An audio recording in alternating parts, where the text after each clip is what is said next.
Hello everyone, it's Tomodachi here, and for today, Tomodachi Life Living the Dream is about to release in under 3 weeks right now, and this is, if not, one of my most anticipated games to get on my Nintendo Switch 2 of all time, just right next to Fire Emblem Fortune's Weave. But Living the Dream is truly a special game for me and a lot of people, especially for those that have been waiting for a proper sequel on the original 3DS, and it does seem that the game has quite a lot of promise, as there has been a good amount of reviews that was shown from many reviewers that already gotten their hands on preview of Living the Dream, and there's quite a lot of details and features that wasn't shown from the original January Direct that focuses on Living the Dream, as well as the features that wasn't from the original 3DS title.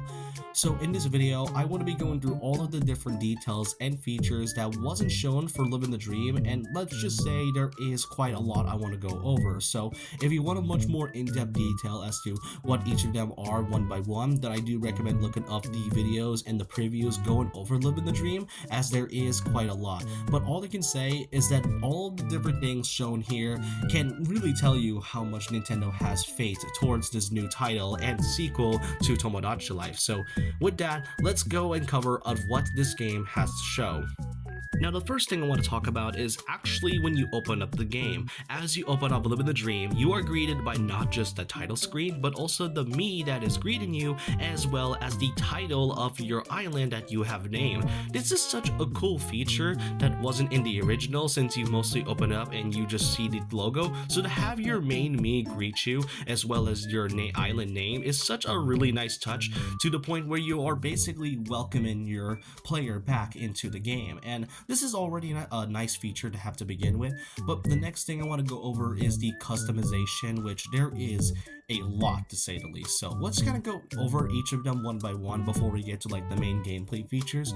One of them is definitely the one I know people are talking about the most, and that is being able to edit your pronouns. One of the biggest things that was shown from the January presentation was that you are able to make your me's basically anything you want. Most notably, you can make your me's either male, female, or non-binary, and you can even have them edit your dating preferences. So that's already a great enough feature. Add on to having to edit your pronouns is something that is already a great enough feature to a feature that fans already love to begin with. It really tells you a lot that Living the Dream is truly a game for everybody, and already the customization for a lot of your me characters is already going to be vast just from this screenshot alone. But this isn't the only thing that is shown here. It has also been confirmed that you can even edit family trees. So in this screenshot here, you can basically have any of your family members based on your me's,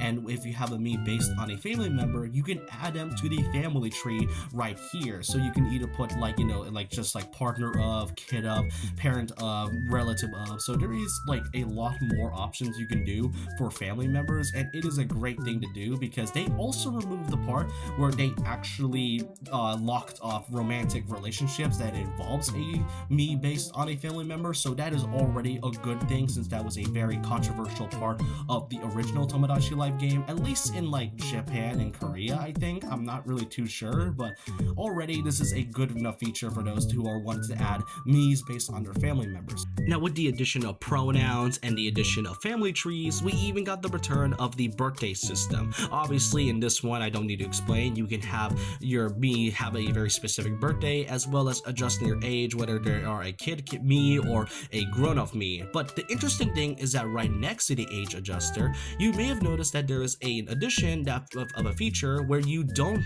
want your me's to age at all. So let's just say, for example, that if you have a me based on Mario, who is canonically 25 or 26 according to Miyamoto, but he doesn't really age at all despite the series being like over 40 years old, then you can simply do that by just adding the don't age feature and not have your me characters age. So this is a pretty cool feature for your specific me's that may not age in the slightest, or if they don't have like a defined age at all according to certain series. But overall, I do think this is a pretty nice feature. If you really don't care much about the birthday system, that you can simply just not have them age in the slightest. And when it comes to things such as events, you may have noticed right next to the information system that there is an event outfit, and that's because you can actually choose which me's are going to be dressed for events like weddings, for example. So So they are pretty limited to just one outfit from the original Tomodachi Life game, but in this one, you can either have them wear either male clothing like a suit or female clothing like a wedding dress, or most notably in the middle, you can just have them dress however they like. So either is okay, whichever you prefer, and honestly, having that feature definitely isn't necessary, but it's definitely great for those that want your Miis to dress up in any outfit as they want. It's just such a really cool thing to have, and I can't wait to see how many people tend to choose like either is okay. I definitely would do that for some of my Miis, but overall, the addition of event outfits, really nice feature. Up next, we now have much more different preset voices added for your Mii's voice. Now, in the original Tomodachi Life game, you were only limited to 6 voices, most of which derives from either like kid voices to adult voices and elderly voices. In this one, you are now given 4 new options of voices. You got the bear, you got things such as a bear, which I would assume is like a very deep voice, a mice, which is a high-pitched voice, as well as 2 robots, which I would assume is like a deep robotic voice, and the other one is like a high-pitched robotic voice.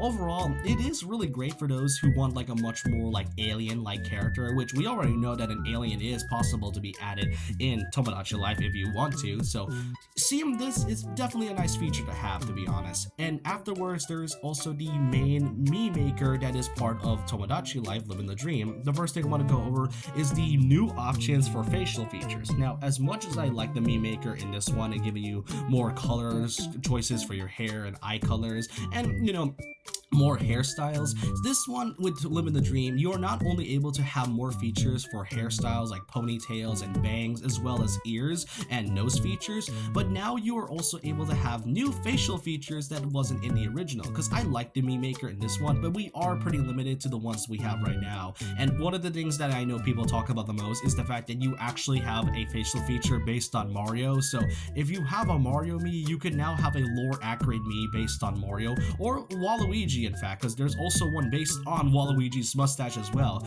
Pretty cool facial feature to have. Now next up, we get to probably one of the biggest features shown for the Mii maker in Live in the Dream, and that is the fact that you can adjust your Mii character's skin tone to however color you like. Now, aside from like the typical skin colors that you'll see for your Mii characters, on the very right, you get to see a huge amount of colors that you can choose with different shades of colors that would fit your character. So you can basically make your Mii characters as accurate as you want, and you can choose any color that is shown here, like blue for example, green, purple, pink, gray. You'll remember the alien that was shown back in the Tomodachi presentation in January. That's basically what it is. It reminds me of the Miitopia creator that came from the Switch version, and it does seem Nintendo is expanding on that even further with the addition of many skin colors that your Miis can have, which is really good in my opinion. I really love the vast options that Nintendo was giving us, though I'm not exactly a fan of the eye colors. As is shown here, we are given a good limited amount of eye colors, which is definitely a shame compared to the eye colors that you were given in the actual Mii maker on the Switch 1 and Switch 2, because if we're able to adjust any skin color that whenever we want, I'm pretty sure they would have done the same for eye colors. Maybe we might unlock them later on, who knows, but I am really glad that Nintendo is really expanding upon this creator that came upon from Miitopia, as it adds a lot more options and could add more accuracy to your Mii characters based on the character that they are based on. Now, after the addition of this feature, we then get to the painted one. Now, we remember the painting that was shown from the presentation. We got more details shown here, as it does confirm that you can actually have your drawings be sticking out and actually be outside of the Mii's design. So let's just say, for example, you can just give your Mii characters like cat ears or horns, for example. That's honestly such a cool thing to have, and it already adds a lot. And as I just said, this definitely reminds me of the Miitopia creator, and it does seem that they are also taking notes from that as well. And our last feature to talk about in terms of the Mii editor is that you can also see the different Miis shown below of the different heights they had. In the original one, you were pretty limited as to how tall or how big the Mii characters are, so to actually have the incentive of seeing your other Mii characters and how tall or short they are is definitely a nice thing to have. So overall, the creators that you have for this Mii maker is incredibly vast, and it does tell you that the Tomodachi Life Living the Dream is truly a game for everybody, from the amount of information that you were given to the amount of options that you were also given for the meme maker. You can tell that fans are going to have probably one of the funnest things, and good luck making the most wackiest characters that you have. But aside from the meme creator, what about the gameplay features? Now, in terms of gameplay features, there is quite a lot that are returning, but also some new details and new features that wasn't shown for the original Tomodachi Life game and also wasn't shown in the presentation. The first thing I want to go over is that since, after all, the player is controlled by a human, and the fact that you are able to interact with your Miis, you can actually choose your preferred color of hand, which is such a really nice, cool feature that I honestly didn't think was necessary, but it adds a lot more variety to the player for those who want to feel as if you are indeed interacting with the Mii characters. And speaking of interacting, there is something I need to mention since I wasn't able to find it, but it is also confirmed that you can also have your Miis call you however you like. Like in the original Tomodachi Life, you were only able to be called a lookalike as kind of a way to match your Mii character, but in this one, you get to choose however you wish. Like for example, the leader was one of the first words that was shown from the presentation, or they can call you things like boss, for example. All the different titles can all depend, and it's basically by your choice. That is a nice feature that is really great, and it adds a lot more variety than what the original Tomodachi Life has initially. Now, the next thing I want to go over is the clothing. The clothing feature is returning, and it does give us a lot more outfits like the daily specials, but if you look on top of the tab above, you may have noticed that aside from like the typical outfits like the main daily specials, the shirts, dresses, and hats, as well as costumes, there is also 3 to 4 new features that wasn't from the original clothing options, such as pants, necklaces, socks, and shoes, meaning that you can adjust any outfit whenever you wish with all different options shown above. So this gives a lot more customization than just the meme maker, and I truly appreciate that. Alongside the clothing option, the return of gifts and leveling up is also back. As you level up your Miis, you are able to give things such as, like catchphrases or goods, for example, but it does seem that you can also give them the little quirks that would match your Mii. Quirks was one of the things shown from the presentation. And if you want more details on what the quirks is all about, well, it does seem that there is a lot of quirks here. As you can see right here, there is a screenshot that shows quite a bit of different quirks shown below. Like the stand-in, for example, you get to choose which quirk whatever fits your Mii, like stands smugly, or stands like a rodeo rider, or stands restlessly. And if you notice right above the quirks shown here, there is a lot of quirks. So I would assume that these are things that you can unlock throughout the entire game, and it adds to a lot more variety and makes your Miis feel more like actual characters, to say the least. Now, up next, aside from the clothing, you even got the return of the supermarket. But a new feature that they added is that when you buy specific items, you also get a receipt of what items you bought, as well as the pricing, and also the date and time that you buy these items. This is such an interesting feature that I honestly didn't think they would really add, and honestly is something I don't really think was necessary. But you know what? I don't mind this. It makes the world of Tomodachi Life Living the Dream feel more like an actual living environment rather than like a static image and seeing your different Miis interact and not just like one place. This feels like an alive place, and I genuinely think the way they are doing it makes it feel more vast than it already is. But up next, you even are able to have your Mii characters call each other by different nicknames shown here. Like for example, if you want to have your nicknames be shown from different Miis and what they want to call them, then you can basically do that. I would assume that this is only happening as long as they are friends with each other. If your Miis are like,